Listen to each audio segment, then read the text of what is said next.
కప్ప దేని సహాయంతో ఆహారాన్ని మింగుతుంది? నాలుక సహాయంతో. పచ్చి ఎండుగడ్డి ఆకులు, కొమ్మలను తినే జంతువులకు ఉదాహరణలు. ఆవులు, గేదెలు. జంతువులలో అతిపెద్ద జంతువు ఏది? నీలి తిమింగలం. నెమరు వేసే జంతువులకు ఉదాహరణలు. ఆవులు, గేదెలు, ఒంటె, గొర్రె, మేక. నీలి తిమింగలంలో ఉష్ణబంధకంగా ఉపయోగపడేవి ఏమిటి? బ్లబ్బర్లు.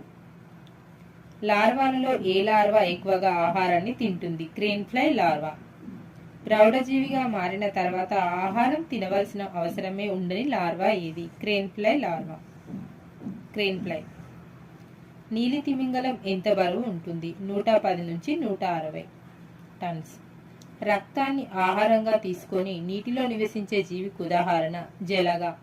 జలగలు వేటి సహాయంతో రక్తాన్ని పీలుస్తాయి? చూషకాల సహాయంతో. జలగలు ఇతర జంతువుల నుండి రక్తాన్ని పీల్చేటప్పుడు రక్తం గడ్డ కట్టకుండా దేనిని విడుదల చేస్తుంది? హెరుడిన్.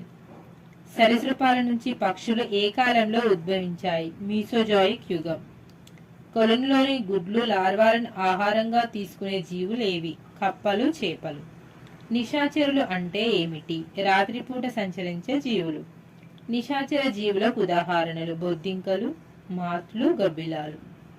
అనేక ఆహారపు గొలుసులు కలిసి దేనిని ఏర్పరుస్తాయి? ఆహారపు జాలకం. Thanks for watching.